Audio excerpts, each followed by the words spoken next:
Where are you at? I'm going to tell you when we're recording. Check, because it's funny. Check. Welcome to that spiritual, actual, factual answers to questions you're asking. You find them inside you, reciting the records, akashic. We laughing, we drafting the passion through fabric. It's time for that comedy, dramedy, all of the fanciest, catchiest acronyms. Listeners, listen, we traveling. Conscious is always unraveling. The reading you're having is mapping you back to your natural habitat. Abracadabra, it's magicless, fascinating. To top it off, the host, all the classiest. Now, what were you asking for? All of the answers? What? All the answers.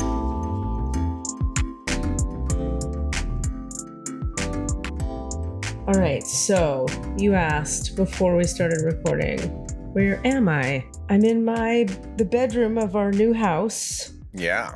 I don't think we've talked to the listeners since Eric and I moved. No, it's been a minute. So I'm in the bedroom of my new house in my new Tempur-Pedic bed, which folds into a U shape so you can be zero gravity with no pressure on your spine at all. Okay, nice. So I'm folded up like I'm in a hospital bed. And which also means there's like soft good behind you, which is nice. Helps to absorb a little audio. That was the idea, because we still don't have furniture. We have very little furniture. I can still hear the ringing of the walls a bit, but hey. Well, there's literally nothing in here but this bed, this dog, and me. So living in a big empty house with no art on the walls and a lot of boxes. Well, it's not that bad. We have our clothing and we have all of our food items, and we bought knives, and we have pots and pans now, and nice. We have a couch and a TV and a love sack. So we have items, but we don't have all right, good. We don't have the whole place furnished. We're just like living on what we have. And so the rooms, there's 4 rooms, and they're lovely and empty. And the closets are full and the bathrooms are full, but the rooms are funny. Yeah. Anyway, so I'm in what looks like a hospital bed because it was going to be the best sound option for today. Nice. Excellent choice. But it also looks kind of comfy, like a good place to kind of chill from. It's pretty great, man. I can't complain. It's maybe the future. Get a swing arm set up and you just roll it into place. And that's not the worst. It's not the worst. And how are you? What's going on with you? How am I? I had a weird couple of days. That's just the truth. Like, yeah. I mean, I can jump into it, or if that's, whatever. It's been I had a good few days of like both being the person having the feelings and being the watcher of the person having the feelings. You know that, of course, that's that idea. You know, where you are watching yourself do a thing and at the same time being in a thing. Right. Yeah. So, I mean, the two sides of that would be like, just trying to think of how much detail to share here. I just found myself last week getting into this weird space of like awkwardness and shyness and not neuropathy. That's when your feet don't feel anything. Neuroticness and just, apology for my existence type of energy, just like, yeah. And I couldn't get out of it. And then what I really watched happen was, so there's a person that I had like gone in my work circles that I had started going, I wonder if we should have a vibe. Let me like kind of check that out. And like, maybe I'll ask them out or whatever, or see what's up there. And as soon as I thought about that, I started getting shy and awkward with them. And then when I fell into this pit of spiral, I had a couple of days where every interaction I had with this person, they hated me. I'm sure of it. They're mad at me. And any slight, like, not acknowledgement of my existence was a absolute confirmation of that story that I had written. What triggered the spiral? I don't know. It may have started the week before when you and a bunch of other people came to my show, and I got into this space of like, I hope it's good enough and they're going to judge things about it. That may have been the sort of inciting incident. Right. And then then that carried into more interpersonal stuff later in the week. And I just got into what kind of interpersonal stuff? That, like what I was just describing, the stuff about like this person. And I mean, long story short on that is after about 36 hours of that story that I was writing, I had an interaction with this person that just proved me completely wrong. Like, just it was dumb. It was a complete lie. Mm-hmm. Had nothing to do with me. That's the thing. It's like, don't center yourself in someone else's experience. Mm-hmm. They may have been going through something and didn't have energy for anybody. I don't know. Mm-hmm. But it was just so Cassidy having the feelings was having these feelings, and I was very aware that I was having these feelings. I could zoom out and go like, dude, what is going on? This is dumb. This isn't real. You're making this up. I know, but I'm still having these feelings. Yeah, but going to the judgment of dumb never helps. I know. I hear that. Yeah. But in other words, that could have been contributing to it locking itself in place. Maybe. I don't know that I was really saying you're bad for it. It was more like, it's okay is what I was sort of saying. Like, this isn't real. This is not a thing. You're okay. The dumb was more like, this idea is no good. And actually I was kind of proud of myself also. Then there was the third part of me that was going, look at you having feelings. All right. That's okay. Uh-huh.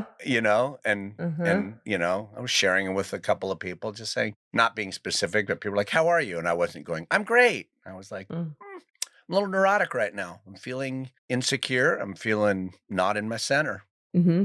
But so. And then is it resolved, or is it still in process, or where are you at? I'd say it's like 85% resolved. Like, that interpersonal thing went away because I was like, that's not real. I finally had it proven that it was not real. Mm-hmm. Not just trying to convince myself of it. And then, but that did help sort of release the valve of that I was holding in. But I'm still looking into like, what is it about sort of awkward, shy, embarrassed, apologizing for my own mere existence, that has been a pattern for the last 4.5 years that we have talked about many, many times. And, I don't feel like we've talked about that specific thing many, many times. Maybe you're saying it in a way I'm not getting is the thing we've talked about before. Well, I think it's a branch of the idea of like, my, apologizing for being a straight white man and, that I don't want to inflict myself on other people. That vibe we talked about a lot. Mm-hmm. Yeah. And so that was going into it a little bit, this particular person, but the other stuff, it felt a little more overall existential than just like me and my identity. But you're still not sure why you were feeling that way. Yeah, that's the kicker. Were there interactions with any other people that were challenging in any way? I don't know. I can't remember. I remember just that I was feeling. It's hard because I'm actually feeling way better today. So I'm really having to like sort of resurface that energy. Yeah. But I was aware of feeling. I just described it to you when we were working together as like almost hormonal. Like it felt almost like external. Like it was like I was happening to you. Yeah, it was happening to me as opposed to really. Yeah. So that's why the watcher in me was like, this is really interesting. Like you are just going through a thing. Right. And not really having a sense of why, like, because it didn't make sense. And then, me and sense, I got to have sense. Sure. So. Well, everybody likes to know why they're feeling bad. Yeah. It can help us get on the path to figuring out how to not feel bad. Yeah. So that's reasonable. And the positive part of it was it just made me slow down and sit with myself more. And I did more meditation than I've done in forever. Yeah. And just, like in order to do my show, I was like, let me just sit in the audience and put some earplugs in and do a full on meditation here before I try and be a performer, because I need to find my center. I need to find my power. I need to find my root. For sure. Yeah. So rock on. Yeah, that's just my story about what's been going on.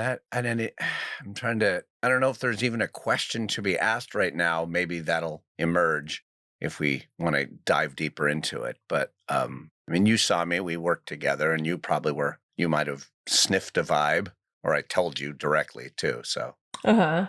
Yeah, when I was in the middle of it. Right. I didn't really share the details of it at the time, but Well, I didn't ask and we were busy working. we were real busy. Yeah, I wasn't going to get into it there. No, we didn't have the bandwidth, and I knew that too. We both knew that. It was like, Yeah. we got work to do. Mm-hmm. Yeah. Yeah. Well, I'm glad you're feeling better. Thank you.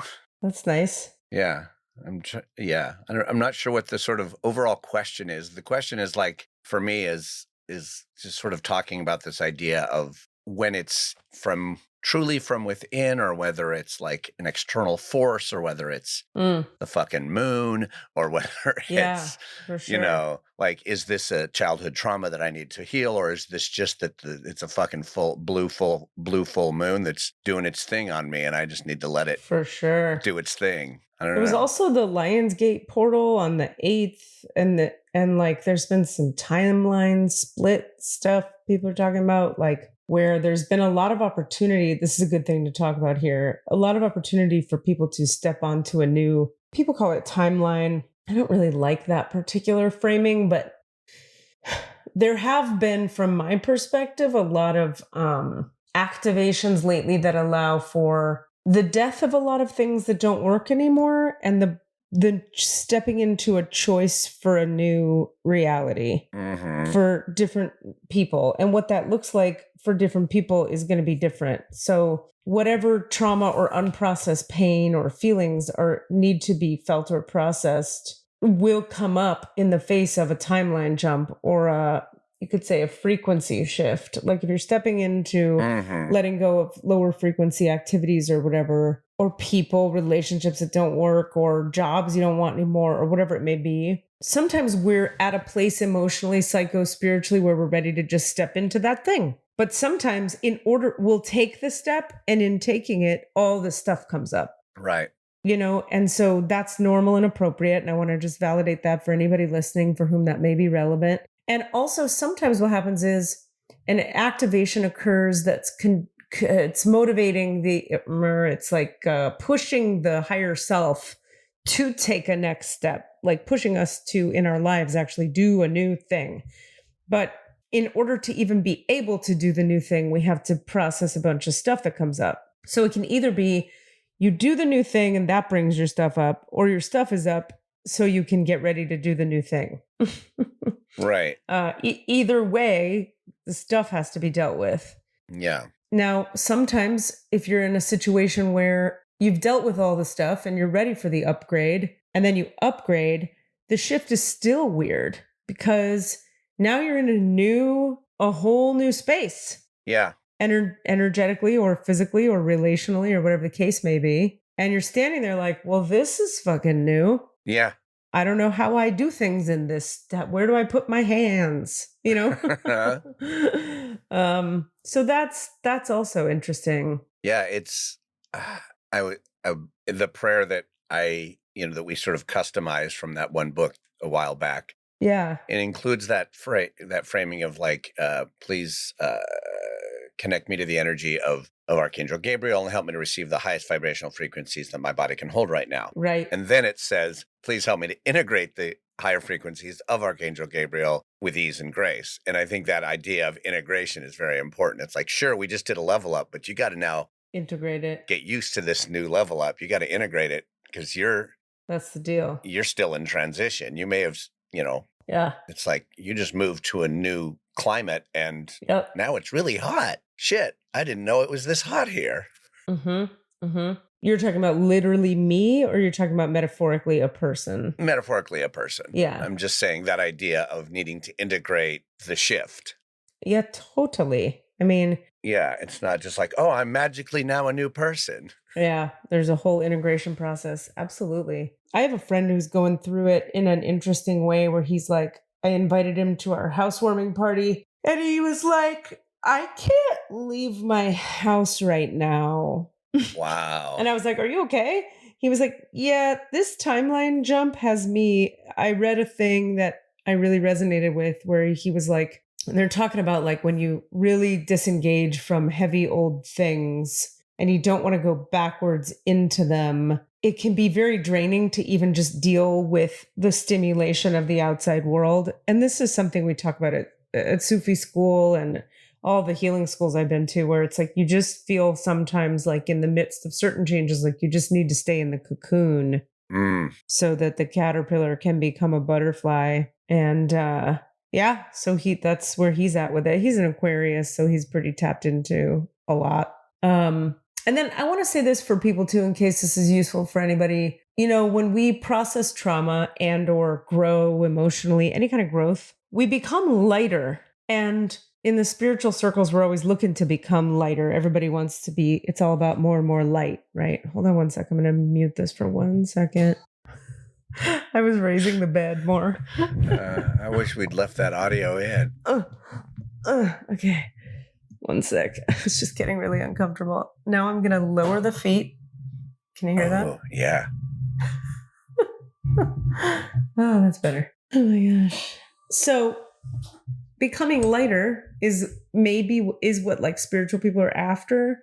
And it may not be what people who aren't as spiritual are looking for, but it is the result of processing trauma. But becoming lighter can be very uncomfortable, because becoming lighter means there are less energies internally anchoring you to this reality. And so you start to, what people do, and I watch this happen in myself a lot, is look for anchors.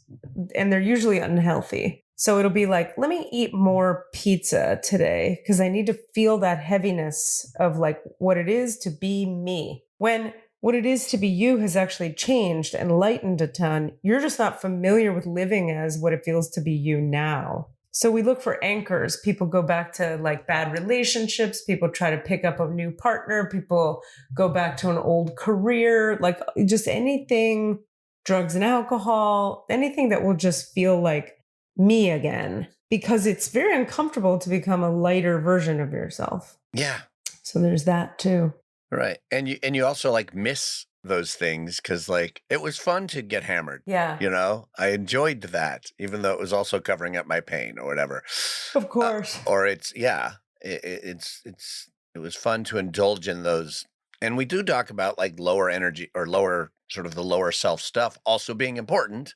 But well, there's lower self and then there's lower frequency, and those are two different things. So lower self is like things like anger, sadness, fear, resistance. That's aspects of the lower self that are not like joy and peace and flow and harmony. Those can't be dissociated away from. But lower frequency people, places, and things, that's a different deal. Like when you leave a lower frequency relationship, or you quit a lower frequency job, or whatever, you leave a lower frequency neighborhood, or whatever the case may be, that's different than dissociating away from your lower self. And when you process trauma out of your body, that's also different from dissociating away from your lower self. So lower self is not bad. It's trauma, heaviness, unconsciousness, and traumatized, heavy, unconscious people, places, and things that are they're not bad either, but they bring us down. right. And they stop our growth. So pizza in general is going to bring you down. Well, I'm just focusing on the pizza question. Really, let's be honest.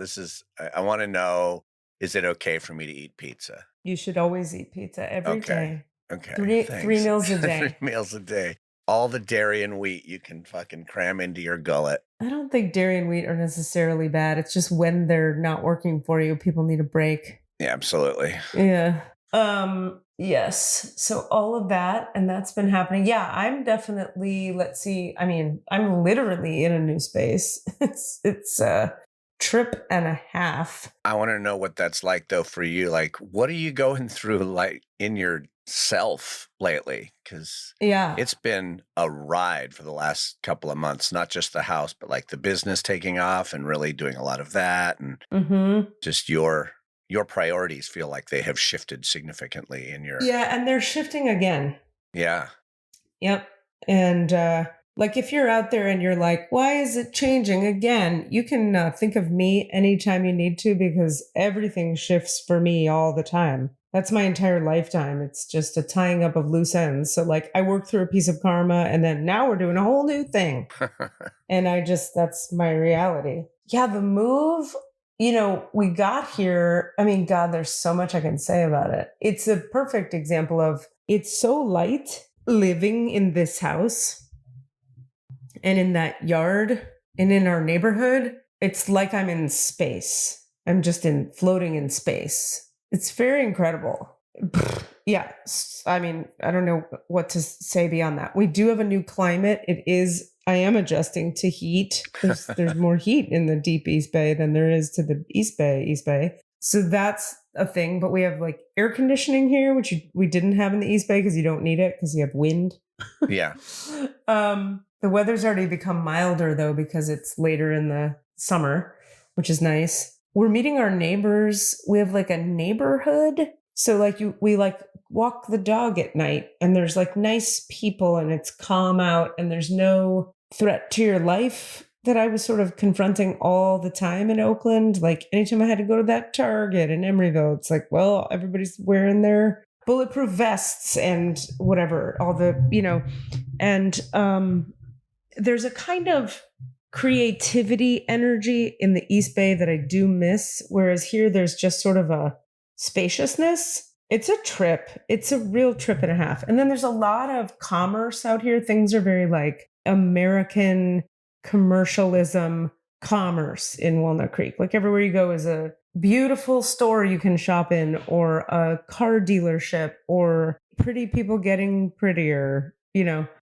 Our neighborhood, the Eichler neighborhood, is sort of like a little bubble away from that because here's a fun story. I walked the neighborhood last night and rang probably about 30 doorbells because I'm inviting people in the neighborhood to our housewarming party. Oh. And so I made these invitations. We had them printed through Vistaprint. Shout out Vistaprint. You're embracing the suburban living. Oh yeah. Inviting the neighborhood to your housewarming. It's great. Yeah, I want to know these people. Are there hot dishes involved? It's not the Midwest. Nope.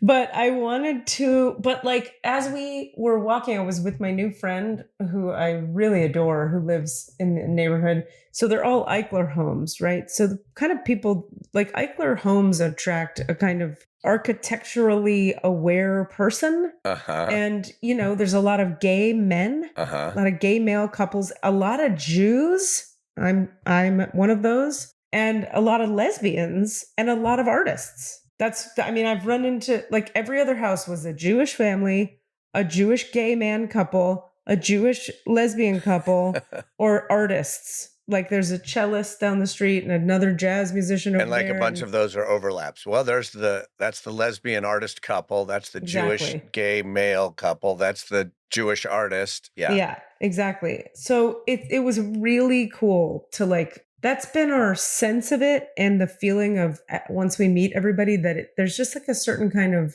I don't know, a type of person that gives a fuck to have a house like this. Mm-hmm. And who the privilege obviously of like people who can have a house like this. Yeah. Yeah. And that's obviously like a whole other topic, but there's a funkiness and a openness that is not as typically Walnut Creeky as some of the surrounding areas, only because they're funky houses. Funky is not the right word. They're creative, architecturally unique houses. Anyway, so I know that all of that could sound very elitist, and I understand that. I want to talk about that because I'm really tired of this like distinction not being drawn, where it's like, elitism is where you think you're better for having something. Elitism is like superiority. Having a nice house and living in a neighborhood of other nice houses is something I feel weirdly grateful for, and like not sure how I landed here. Sure. I don't feel superior because of it. I feel like, I keep looking around like, are they going to come take this away from it? Like, I imagine it might be the opposite, where you actually have a little bit of whatever, like, am I allowed to have this, or do I deserve this? Yeah. Do you have any of that? It's not that. It's more like, I don't have that one, but I have a like, this got actualized and I'm amazed. How did we actualize this? Like, we thought about it, we visualized it, we looked for houses, we paid money. That's how. But it's such a big shift and such a beautiful place to be that it's just, I feel like somebody dropped us in the middle of a magical forest and they're like, good luck. And we're like, what? It's like, very cool, but so different that we're just like, our eyes are wide and we're riding our bikes up these like cliffs where these views of these beautiful mountain ranges. And we didn't know they were here when we moved here, and keep meeting nice people. And the pool next door is letting us have free access. I don't know. What am I trying to say? I'm trying to say that like it is a privileged position I'm in, and I do not feel elitist about it. And privilege, I think, becomes a problem when you don't use it well. Mm-hmm.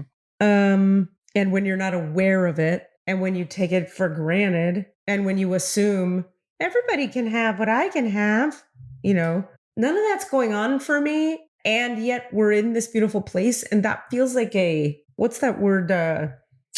Cognitive dissonance. It's a trip. It's like, I feel this will sound arrogant to some people, but I feel very worthy of this place. I feel like, yeah, this seems about right.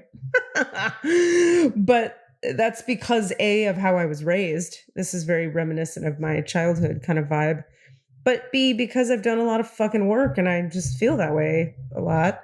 Yeah. But that doesn't mean it isn't a very weird shift from like a condo we were sharing in an artsy, semi-dangerous area to a home in this like whole other world. Yeah. With its pluses and minuses. You know what I mean? Yeah. I wonder if there's a difference between like, I deserve this and I'm entitled to this, or the taking it for granted is like that sense of entitlement, or like, of course I have this, as opposed to, yes, I am worthy of this. And I'm very grateful that I have it. And this is awesome. And yeah, of course I deserve this, but not. Yeah. You're talking about superiority. Yeah. And it's the difference between the given superiority, this sort of inherent superiority that some people feel. And, and you are grateful for the privilege. Like you're not unaware of that. Yeah. I mean, I'm not gonna, what's challenging is I just have a few thoughts at once. Superiority is where you take entitlement, because see, entitlement gets misused too. Because I had a therapist, we used to talk about this a lot. She taught me about the idea of healthy entitlement. You need a certain amount of healthy entitlement just to get through the day, in the same way that you need a certain amount of healthy ego to get through the day. Like if you're not entitled to wear pants that fit, you'll wear painful pants every day and be uncomfortable, So that's entitlement. I feel entitled to a beautiful house. That's not rational. But everybody's entitled to a house or a beautiful house. I don't deserve it. There's no deserving more than anyone else. It's just built-in entitlement I have on the house level from childhood. That's just the truth. Right. And also like the frequency I live from, it matches the frequency of this house. It did not match the frequency of where we were living before, which is why I had to get out. I had to move.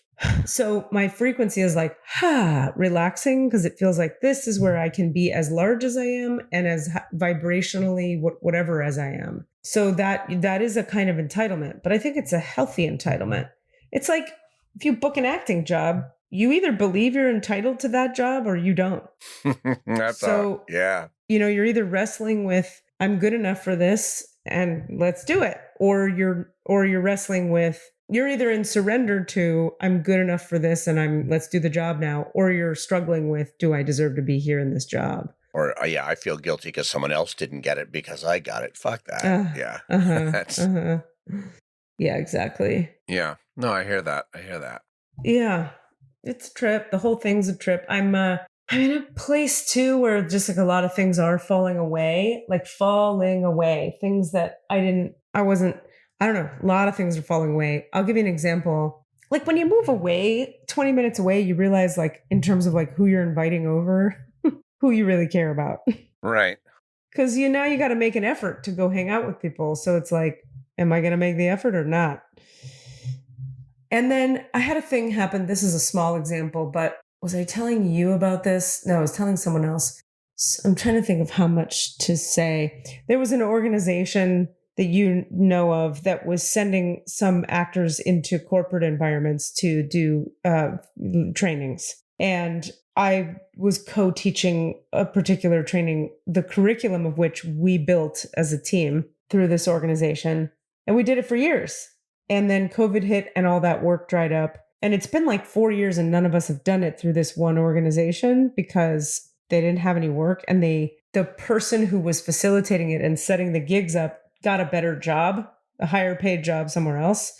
And the person who took over that department didn't give a shit to create it wasn't their priority to create more jobs for us. They would have had to call companies and offer the services and whatever. So it's 4 years ago. So none of us we're just not thinking about it. It's like not an option. They don't have jobs for us. Okay, great. So we're doing other stuff, and we've all been people who have other stuff anyway the whole time. You have to. So we got an email from that organization, a bunch of us, a couple days ago that was like, will you just type in the chat which organization this is? Just because I make sure I'm on the same page. Not that it matters totally. It's going to take me a second because of how I'm sitting. Oh, right. Okay. Yeah. I remember. Yeah. So we get an email from the person in charge of the department now saying our organization has teamed with another such organization out of state, and we're now going to use their curriculum. So we won't be needing your services anymore. And we all were texting each other like, which services? The ones you haven't been using us for 4 years? Yeah. Thanks for letting me go. You felt the need to fire us from something we're not doing. Oh, God. So it was funny. And, they asked for feedback. They were like, please let us know how this lands. We're sure this is disappointing. And I'm currently of the mind that I'll probably send an email that says something like, I'm curious to know why if you joined with another company and you're doing this work now, why don't you just keep us on and do the work in this new way or with this new curriculum? And I'm assuming it's because you're going to use people from that other company, but I can't see why can't both groups be employed on these contract jobs that come up part-time anyway? I'd like to know the answer to that question. Also, since we haven't done this in a long time, it's a little weird to get this email. This is, I don't know. There's some respect in it, I think. It seems sort of respectful. They're like, hey, listen, here's what's up. Yeah. We know we haven't been in touch with you in a long time. Here's what we're doing. But did they say that? We know we haven't been in touch with you in a long time? Yes. That's good. So that part I appreciated that part very much, where they're like, sorry, we haven't talked to you. By the way, we're not going to use you. Anyway, it was a thing that I don't miss it. I don't think about it. It's not on my radar. But when it was formally stated, this is officially not happening anymore, I was like, that actually feels like a weight lifted. Because there's always that part of your brain that's wondering if those gigs are going to come around again. Yeah. And it's nice to have it just be like, it's just lighter. Yeah. It's just off the table. Yeah. Yeah. Yeah. So that's an example of one thing that's falling away. And then the people shift because of we moved and the new people come. It's just a trippy time. Do you find that any shifts like that are happening in your reality? I'm trying to, not in the very recent moment, but some of those similar work with another company that, a particular thing ended. Oh, yeah. Right. And it's really never, they were like, well, it might happen in a certain way, but I've been hearing things about what they're going through and feeling like they're already in this whole shifting of their priorities and getting reinvestments and which means they're going to go to a whole other angle of platform. And I am not on that train. They're not taking me along with them. And oh, okay. As far as I know, no one has said that formally, but I am, I've been on the bench for several months with them. Even then, I really enjoyed the work. And yet to have it go away was a relief. I get that. It's so strange because, doing the work was rewarding when I was doing it, but maybe what I didn't like was the on and off energy of it. If it had been more consistent or not at all, but it was the sort of, holding space for it while never knowing whether you were going to have it. Boy, that's a thing. But I wonder, because you and I would talk about this a lot. I went through this with my Stanford teaching job, right? And I talked about this, and you and I would bond about I don't want to do it. I don't want to do it. While I'm doing it, it's pretty good. And then when I'm done, I'm like, I feel good about having done that. But exactly. I have other things I do where I never feel like I don't want to do it. I don't want to do it. And it's like, right. I had to choose to step away from the Stanford one, which was hard. Yeah. But then the other thing that I just described, it chose to step away. Yeah. And that's sort of easier because you don't have to make the decision. But in both cases, when I think about it, I'm like, I didn't want to be doing either of those things. Yeah. I mean, I still don't quite understand why I had so much resistance, because like the bar was low, I didn't have to drive anywhere. It was very easy to do, and I just had to pop on and do it. So, and when I was actually doing it, oh look, Rami's calling. Should I Wanna say answer it? hi? Yeah, tell them Here, I'll they're put the them on podcast. speakerphone. Perfect. Hold on. Rami, you're on speakerphone for the podcast. What? Katie and I are recording the podcast, and you're on speakerphone right now. So, Amazing. Wow. Oh, Rami can't hear you. Hold on. I have to put you on my speaker. Hold on just a second. Okay. It's going to work. Great. Audio settings for Zoom. That should work. Say words, Katie. Words, Katie. Okay, now Katie's on. Hello, hello. Hello. What's going on? Oh boy, it's like a full moon right now. Is it? I mean, tonight is the big... No, it's right now. Oh, is it? Yeah, I mean now is the like around 11 a.m. Pacific time is like the official moment of complete fullness or something. Oh, that's neat. I assume you were calling Cassidy for a specific reason. Were you going to be like, hey, is there a broom in the downstairs closet?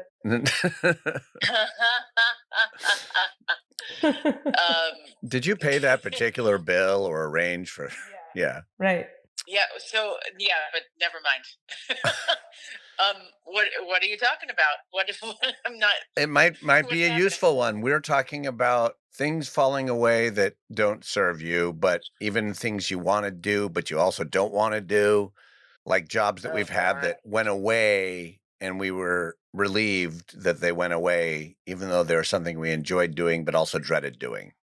In other words, we were talking about how most recently, just right this minute, we were talking about how with certain teaching or coaching or facilitating gigs that Cassidy and I both have had up until recently, they've gone away in different capacities, and how I was talking about how there are certain jobs you do or one can do where there's dread leading up to the job. And then while you're doing the job, it's fun and satisfying, but the dread leading up is kind of what I was exploring. And I've entered a moment where I'm not doing any things where there's dread leading up to it. It's all fallen away. We were talking about how there's been a timeline leap recently which is something some people call this kind of moment, a timeline leap, where all of a sudden, there's higher vibrational frequencies available, and we're all being offered possibilities to step into higher vibrational choices.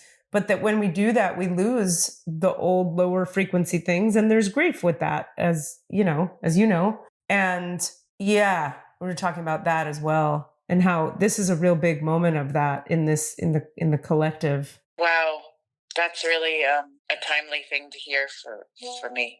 Oh, well, that's good to know. I was saying briefly that I have a friend who's like an Aquarius, who's saying he's like having a hard time even leaving his house. He's like, I feel so light and weird that it's like I can't even go outside. And I'm like, yeah, that makes sense. I've felt that way many times. That makes total sense.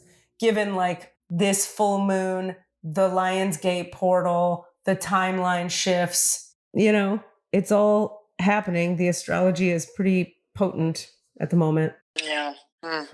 Rami, why is that timely for you? Do you want to share at all? It's okay if you don't. You know what? I absolutely don't. Okay. Fantastic. I usually don't really have any boundaries, but I think I do about stuff right now. That is totally awesome. Rock on. Yeah, totally. It's kind of a good transition into, it's kind of amazing you called, because the next thing that Cassidy and I talking about today was whether we're going to keep talking about anything in the form of this podcast. Yeah. What is the future of this podcast? Since you're such a part of it, it's cool that you're here right now. And of course, Katie drops out right when we start talking about it. Rami. Fascinating. Oh, really? Yeah. Amazing. Katie just froze up. Are they here? She still may be talking, but having yep, you totally froze up right when we started talking about it. Who, me? You did. Oh, I was frozen just then? Yeah, for a good 30 seconds. Okay. I did. So what I said maybe when I was frozen was, it's cool that you called, Rami, because something Cassidy and I have been talking about is whether we're going to keep doing the podcast. And you're such a part of the podcast that it's cool that you're here, because maybe we can all three talk about it. Wow. Are you there? I'm here. Do you want to be part of this conversation? It's okay either way. Or do you just want to throw thoughts into the pot? No, I it's so funny. Like I have my own things that I like, same topic, like timeline shift, and like thinking about what things I want to shed and hang on to and stuff, and like they're occupying so much of my brain and my heart that I don't think I have room to even I don't think I think it's too much. That's valid. Super valid. Sweet. Well, I'm glad you called. And if I have a feeling that you and I will talk about this, and you and Katie will probably talk about this, but not on the public forum. Yeah, that would make for a really exciting episode, but I don't think so. If you want to talk about any practical things with Cass, I can wait a minute if you were making a real phone call right now. I mean, we can pause for just a sec. No, I'll call you back later. Yeah. Okay. Okay. All right. Bye. Have fun. Talk to you later, Rami. Bye.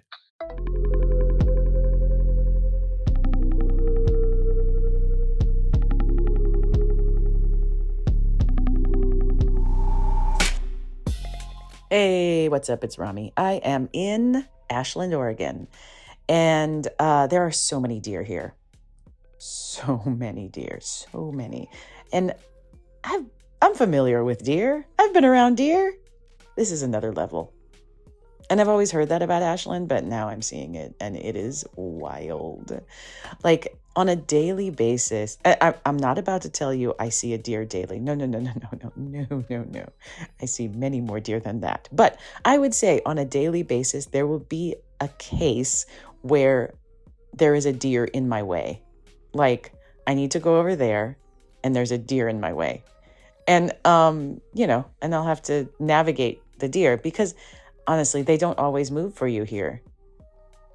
I feel like the deer that I grew up around were slightly afraid of humans.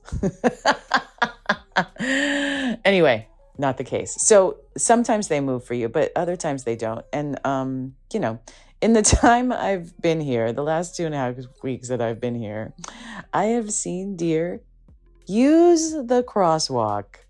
Now, they told me that they did that, and now I've seen it. I have seen deer use stairs, which I have to say, in my life, I had never seen a deer take the stairs. Rami's rules. Do you want to jump to that new topic? Well, yeah. So, I mean, you and I have been talking about it. You were suggesting maybe, or I guess Denise had the idea of we could do a super episode like once a month, like a big, long talk about spiritual shit kind of thing once a month. And I like that idea. I think that might be a great way to go, because I have that thing going on for me where I'm like, there's some part of my mind that is still attached to you and I doing this. Yeah. But I don't have a lot of energy for it. I fucking feel you. And I don't this is a good human design lesson for everybody listening. I don't have a reason that I could really say quite clearly. I have some ideas and some reasons, but there's sort of like an overarching, like, it's starting to feel heavy to do it. Yep. And there's no, I don't know. I don't have any other awareness, but like, this isn't resonating. It isn't landing for me personally. And then like, I'll get some positive feedback from someone. I heard the podcast and it was so great when you said do. And then I'll be like, well, shit, I guess we should be doing it then. And then it's like, that's a should, and it's still heavy. Yeah. So that's what's been happening for me for a couple months. And I've just been trying to wait it out and ride my emotional authority wave and make sure I wasn't just like having a moment that was going to shift. No. And I think I felt We've both felt it in both of ourselves. There's been a sense, and I think we've had several episodes that were kind of like, yeah, we're here, we're doing it, but it wasn't. And then there were a few even sprinkled in there that were fucking amazing and great and helpful and useful and deep.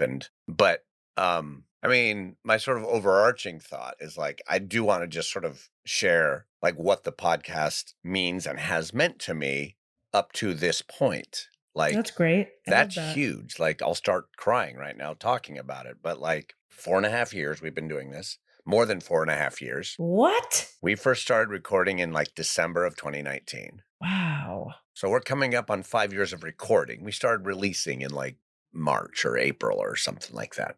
Okay. But I'm proud of us. yeah, it's been almost 5 years and, you know, over 200 episodes and countless lives changed, including our own. I can't speak to yours, but I can speak to mine, which is I can't even imagine the difference in who I am spiritually, emotionally, personally, all the things. That's not even, it's unfathomable. Like if I hadn't done it, I don't know. I might have gone insane and become a hermit during COVID. I don't know. We have no idea. But all I know is what did happen, which is that we spent, you know, weeks and weeks and weeks together, getting into some heavy, deep shit, healing our childhood traumas, getting, you know, unearthing things, doing direct energy healing with ourselves and with other people, hearing from other people, changing other people's lives, answering questions. Like this shit is huge. That's a good point. You know, it was never 100,000 listeners, you know, it was 1,000 listeners. Yeah. But those 1,000 people have been vital to both of, to my, you know, and even my ego, knowing that I was part of that and that those people were touched and needed both of us to have that happen is fucking awesome. Yep. And so I don't want to let it go, but I also don't want to do a shitty thing. Oh, a shitty thing. What do you mean by that? That's shitty. Shitty is shitty. That's not, that's an unfair phrase. I don't even mean it. But I don't want to do a thing that we don't want to do. That's, you know, I don't want to be doing it just to do it. Mm-hmm.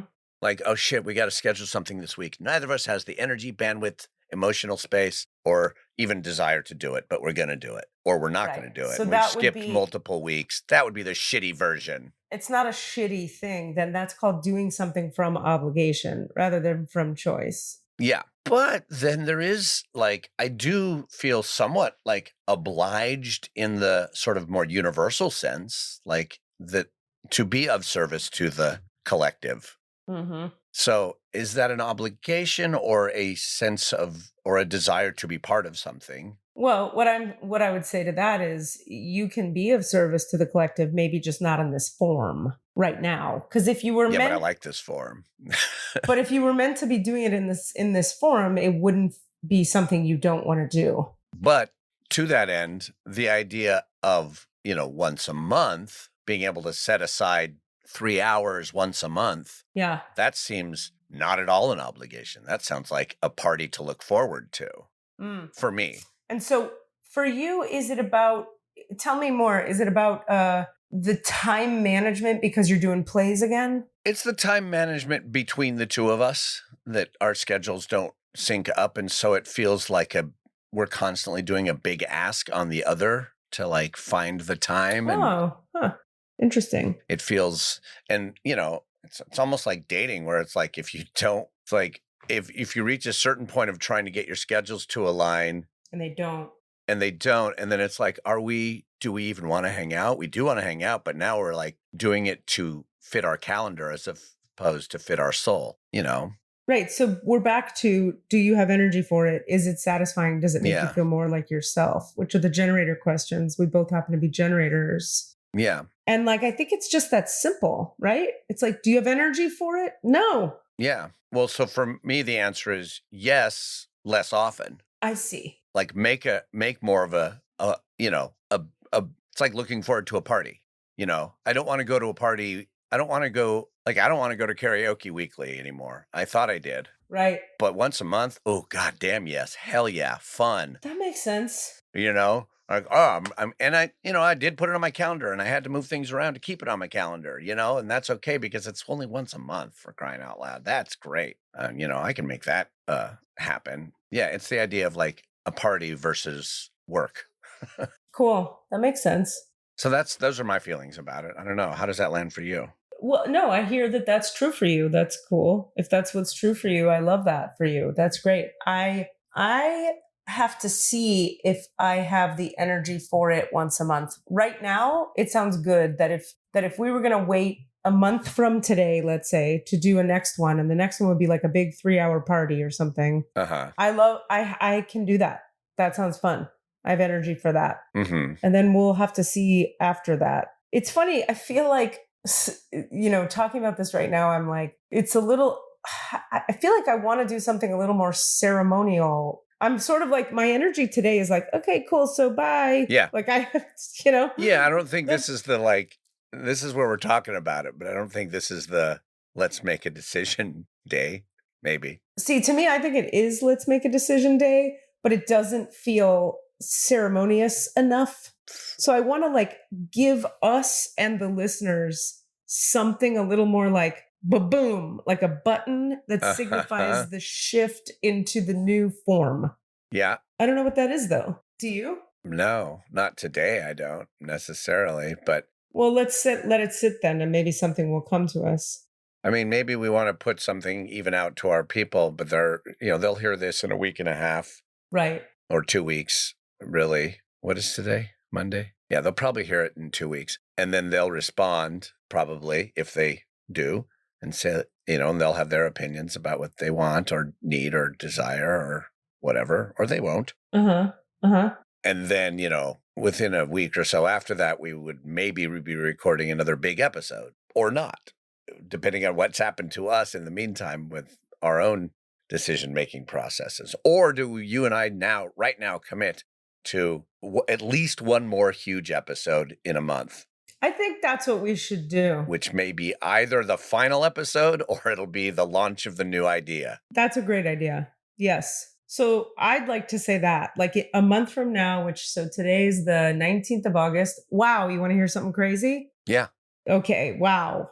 That 8/19? No. That just tripped me out. This is so the listeners probably remember, but maybe not. I don't speak with my mother. Yeah, we know for sure. They must remember. We've said it a lot.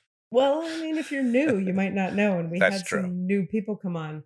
And it was one of the healthiest choices I've ever made for myself. And I don't plan to speak with her again. And that's a hard thing for a lot of people to understand. And it's her birthday today. Huh. So the day we're deciding to not speak somehow, I don't know. Well, it's more like a death, like an ending. Yeah. And a transformation on a day where I had to end and transform my relationship with what is supposed to be your primary person in life. Yeah. So that's kind of fucking cool and amazing, if you ask me. I kind of love it. It's like a death date. Yeah. I'm into transformation. So like to me, I'm like, yeah, let that butterfly become a fucking butterfly. She doesn't need to be a caterpillar anymore. It's good shit, man. Wow, that's magic right there. That is interesting. I love that. Yeah. Well, on that note, I kind of have to head out. Okay. What were you going to say? But let's just tell the people, please stay subscribed. Don't unsubscribe just because there isn't an episode happening. Stay subscribed. Keep checking. We will be back. But if you're listening now, it means you've done that anyway because we've been gone for a few weeks anyway. But, stick with us. Something that's going to be coming in a month. So we'll be back, and more than likely we'll be doing a single episode per month that is like a big shebang. A shaboozy. Dancing girls and a band. We're going to have a band. Oh, yeah, a band. I like house it. Band. I do want to say thank you to everybody who's been listening and all the people who've written in and cared enough to stay with us and to listen. You guys are the whole thing. So without you, you're the whole thing. You're the whole reason I have had the energy until I didn't. So thank you for listening. Yeah. And I hope it's been helpful in some way. Yeah, it's got to be for sure. I love that. And to our new listeners, you have the awesome reality of there's 200 other episodes you could go back and listen to. That's for real. So, for the first time. So you enjoy. You're in a good position. You can sort of titrate quite a ride. Your loss. Mm-hmm. And you're going to watch me live in 4 different states and move 4 times. And it's very exciting. Wild ride. We're going to solve some cold cases in history of Texas. You're gonna talk about space tampons. All kinds of things are gonna happen. Some of those early episodes I'm a big fan of. Go back to seasons 1 and 2. I would recommend. Crazy, wild, wonderful shit going on. Demon breath is pretty great. It's one of my faves. Space tampon. Don't wring out your kinks. Oh yeah, right. Yeah, space tampons is very much one of the best episodes ever. So good. Agreed. So many good ones. All right, my friend. We'll see you in a month. All right. And you and I will talk before that, obviously, and just hang out and be humans that love each other. I'm going to fart into your phone in a minute. Okay. Fart on my phone. Bye. Do your work and fart on phones. Bye. What are you asking for? All of the answers? Say what? All of the answers? Yeah, all the answers. Hey guys, thanks for listening. We'd love to hear from you. Please email us with your questions so that we have questions to answer in the Akashic Records. Our email address is allanswerspod@gmail.com. That's allanswerspod@gmail.com. And if you'd like to find us on Facebook or Twitter, it's @allanswerspod, @allanswerspod. Thank you. I don't want to sell anything, buy anything, or process anything. I don't want to sell anything bought or processed, or buy anything sold or processed, or process anything sold, bought, or processed, or repair anything sold, bought, or processed. Mixed and edited by Desmond McNeese for We Mixed It, LLC. Go to whatsoundsawesome.com. Well, that's the best we're going to get for today.